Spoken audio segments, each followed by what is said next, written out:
Veg আর veg veg veg করতে করতে আমিও ভেজ প্রেমী হয়ে গেলাম। আসসালামু আলাইকুম, ওয়েলকাম টু মাই চ্যানেল। তোমরা সবাই কেমন আছো বন্ধুরা? আজ আমি চলে এসেছি আরও একটি রেসিপি নিয়ে। দেখো রেসিপি বানানোর জন্য আমি কি কি নিয়েছি।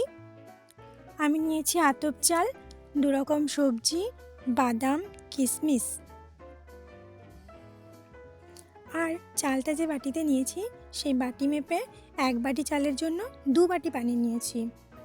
আর নিয়েছি একদম পাতলা করে কুচানো পেঁয়াজ, 1 পাতা গোটা গরম মশলা আর ঘি। দেখো আতপ চালটাকে আমি ভালো করে ধুয়ে নেব। প্রথমে একটা বড় জায়গায় নিয়ে ধুয়ে নিচ্ছি। ততক্ষণ ধুয়ে নেব যতক্ষণ না পানিটা এরকম পরিষ্কার হয়। এবার 8 ঘন্টার মতো ভিজিয়ে রাখবো। 8 ঘন্টা পর একটা পরিষ্কার কাপড় দিয়ে পানি থেকে চালটা ছেঁকে নেব। চালের মধ্যে যে এক্সট্রা পানিটা থাকবে সেটাকে আমি ঝরতে দেবো একটু। এদিকে গ্যাসের চুলায় কড়াই চাপিয়ে একটু গরম করে তাতে ঘি দিয়ে দেব। ঘিটা গরম হলে গ্যাসের ফ্লেমটা লো করে দেব এবং কড়াইতে কিশমিশ আর বাদামগুলো দিয়ে দেব। 2 থেকে 3 মিনিট কিশমিশ বাদামগুলো ভালো করে ভেজে নেব। ভাজা হয়ে গেলে তুলে নেব। তোমরা এর সাথে কাজু বা আরও বিভিন্ন ধরনের ড্রাই ফ্রুটস ইউজ করতে পারো। আমার ভাজা হয়ে গেছে, এবার এগুলো আমি তুলে নিচ্ছি। এবার এই ঘিয়ের মধ্যে দিয়ে দেব কুচিয়ে রাখা পেঁয়াজগুলো, আর এর সাথে দিয়ে দিচ্ছি গরম মশলা। দুটোকে একটু ভালো করে ভেজে নেব। ততক্ষণ ভাজবো যতক্ষণ না পেঁয়াজটা ব্রাউন কালার হয়ে যায়। পেঁয়াজটা ব্রাউন কালার হয়ে গেছে, এবার এর মধ্যে দিয়ে দিচ্ছি কেটে রাখা সবজিগুলো। কেটে রাখা সবজিগুলো দিয়ে 4 থেকে 5 মিনিট ভালো করে ভাজতে হবে। তোমরা চাইলে আরও সবজি ব্যবহার করতে পারো। কি গো, তোমরা বুঝতে পারলে নিশ্চয়ই এতক্ষণে যে আমি কি বানাচ্ছি? আমি আজকে ভেজ পোলাও বানাচ্ছি। তো তোমরাও দেখে নাও কত সহজে ভেজ পোলাও বানানো যায়। আমার রেসিপিটা ভালো লাগলে তোমরা অবশ্যই চেষ্টা করো একবার বাড়িতে। যদি তোমাদের ভালো লাগে আমাকে কমেন্ট করে জানিও। 4-5 মিনিট পর ভাজা হয়ে গেলে এবার এর মধ্যে ধুয়ে রাখা চালটা দিয়ে দেব।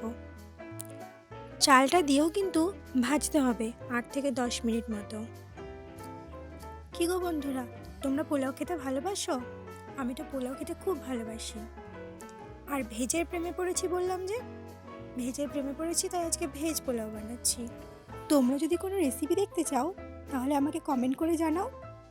তোমাদের কমেন্ট অনুযায়ী আমি রেসিপি দেওয়ার চেষ্টা করব। এবার এর মধ্যে আমি নুন দিয়ে দিচ্ছি। নুন দেওয়ার পর আরেকটু ভালো করে নাড়াচাড়া করে নেব।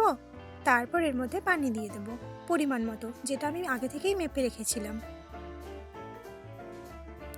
পানি দেওয়া হয়ে গেলে গ্যাসের ফ্লেমটাকে আমি হাই করে দেব এবং এটাকে ঢাকা দিয়ে দেব। ঢাকা দিয়ে বেশিক্ষণ রাখতে হবে না, 5 মিনিট মতো রাখলেই চালগুলো সেদ্ধ হয়ে যাবে। ঢাকা দিয়ে দিচ্ছি।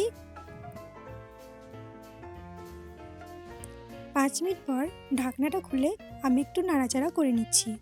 একটু নাড়াচাড়া করার পর এতে চিনি দিয়ে দেব। চিনিটা তোমরা কম বেশি করতে পারো, তোমরা যেমন মিষ্টি খাবে সেরকম চিনিটা দেবে। চিনি দিয়েও একটু ভালো করে মিশিয়ে নেব। ভালো করে মেশানো হয়ে গেলে এর মধ্যে দিয়ে দিচ্ছি ভেজে রাখা কিশমিশ আর বাদামগুলো। এটা দেওয়ার পর আরেকটু ভালো করে নাড়াচাড়া করে নিয়ে নামিয়ে নেব। দেখো বন্ধুরা, তোমরা যদি পানিটা এইভাবে মেপে নাও না, যতটা পরিমাণ চাল তার দ্বিগুণ, তাহলে কিন্তু পোলাওটা ভালোভাবে সেদ্ধও হবে, আবার ঝরঝরেও হবে, কোনো রকম চাটচাটে ভাবও থাকবে না। আমার পোলাওটা তো অলমোস্ট রেডি। তো চলো এবার সার্ভ করা যাক। তোমরা নিজেরাই দেখো পোলাওটা কত সুন্দর হয়েছে, সব কিছু ভালোভাবে সেদ্ধ হয়েছে, এমনকি ঝরঝরে হয়েছে। পোলাওটা দেখতেও দারুণ হয়েছে। তো বন্ধুরা, আমি পোলাও খাই, তোমরা আমার চ্যানেলটা সাবস্ক্রাইব করে দাও এবং আমার পাশে থেকো।